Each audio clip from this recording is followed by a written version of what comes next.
सरदार तनवीर इलियास ने इमरान खान के खिलाफ दहशतगर्दी का मुकदमा दर्ज करने का मुतालबा कर दिया। साबिक वज़ीर आज़म आज़ाद कश्मीर ने वाज़ेह किया कि जमहूरियत में इख्तिलाफ़ राय होता है, रियासत और इदारों पर धावा बोलना जमहूरियत नहीं। उन्होंने इल्ज़ाम आयद किया कि इमरान खान ने कौम का बेपनाह नुकसान किया। मैंने ये देखा कि फ़ौज के हवाले से उस वक्त के जो सिपा सलार थे, उनको हमारे जो प्राइम मिनिस्टर थे पहले, फिर बाद में नहीं थे, वो कहते थे मिस्टर एक्स। आपने खुद एक्सटेंशन दी। आप इस वक्त एक्सटेंशन देने के बाद वो इस वक्त अपनी सीट के ऊपर बैठे। आप इन लोगों को जो आपके सामने बैठे हुए हैं, जिनको अंधा बहरा गर्दानते हुए आप कह रहे हैं कि मिस्टर एक्स है। अगर वो मिस्टर एक्स हैं तो उनको एक्सटेंशन किसने दी थी? ये आप अगर एक्सटेंशन देने के बाद ये कह रहे हैं मिस्टर एक्स।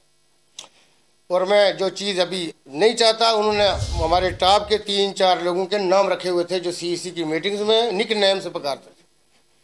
एक आध हमारा आपने देखा कि हिंता ही हमारे मायानाज अफसर, सीनियर अफसर, सुपीरियर एजेंसी के अंदर उनका एक कोई गेम खेली जाती है, उस नाम से पुकारना शुरू हो गया।